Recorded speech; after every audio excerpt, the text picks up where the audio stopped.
Welcome to Biology at Ease. In this video, I'll be explaining Griffith's experiment. The search for genetic material began with the experiment performed by Frederick Griffith in 1928. He experimented with Streptococcus pneumoniae. Streptococcus pneumoniae are the bacteria responsible for causing pneumonia. Frederick Griffith grew Streptococcus pneumoniae on a culture plate.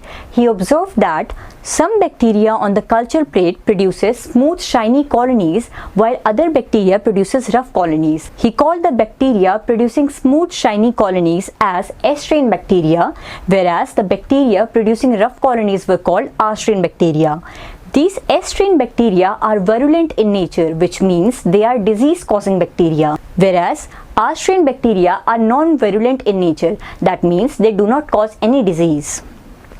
Now, when S-strain bacteria was injected into the mice died because of the infection caused by the S-strain bacteria since it is virulent in nature. When R-strain bacteria was injected into the mice remain alive because R-strain bacteria is non-virulent in nature. Frederick Griffith then heat-killed the S-strain bacteria and injected it into the mice, and the mice remain alive. Griffith then injected a mixture of heat-killed S-strain and live R-strain bacteria into the mice. To his surprise, he found that the mice died. So he came to a conclusion that something must have transferred from the heat-killed S-strain bacteria to the live R-strain bacteria, which made the non-virulent R-strain bacteria virulent, that is disease-causing, and because of which the mice died.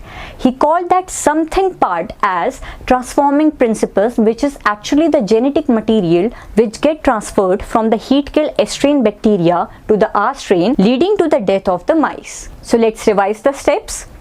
Frederick Griffith in 1928 experimented with Streptococcus pneumoniae, which are the bacteria causing pneumonia. He grew these bacteria on a culture plate and found two types of colonies produced by the bacteria. Bacteria producing smooth shiny colonies were called as S-strain bacteria and were virulent in nature, that is, they were disease causing bacteria, whereas bacteria producing rough colonies were called R-strain bacteria and were non-virulent in nature. When the virulent bacteria called the S-strain bacteria was injected into the mice died because of infection.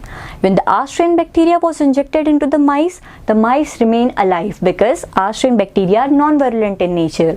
When heat-killed S-strain bacteria was injected into the mice remain alive. But when a mixture of heat-killed S-strain bacteria and a live R-strain bacteria was injected into the mice died, and it led to the conclusion that some transforming principle or genetic material must have transferred from the S-strain bacteria, which was heat-killed, to the live R-strain bacteria, which led to the infection in the mice, due to which the mice died. One more important thing, the S-strain bacteria are virulent in nature because they have the presence of a mucus coat in their body.